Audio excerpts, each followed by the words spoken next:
You know what it is, man. Yeah. It's motherfucking Maharlika Cartel. Pre, lumatik Maharlika Cartel. Samahang yan, meron akong papel. Kung ikaw ay balasuba sa amin, pas pwede ba muna wag kang pumapit? Di na para patunayan kung sino ba talaga yung pinakamalakas. Pag kami na ang nakakaharap yung nanginginig na kayong mga ungas. Daming nagagalit sa amin, ang init daw sobra talaga sa mga mata. Kaya ano-ano ang sinasabi nila sa amin, hindi naman maapula. Hindi ko makamata, mga bida-bidahan, ako tama na umisa. Pwede nyo naman kami nasubukan na magkaalaman na tayo, di ba?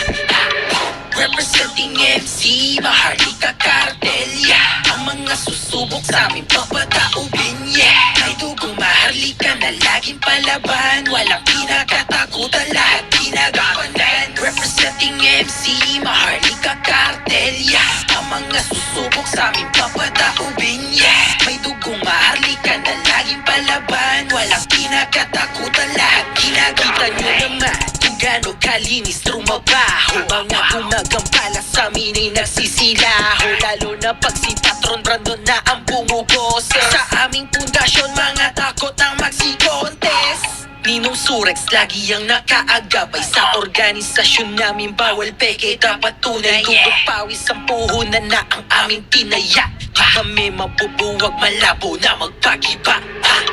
Representing MC, Maharlika Cartel, yeah. Ang mga susubok sa amin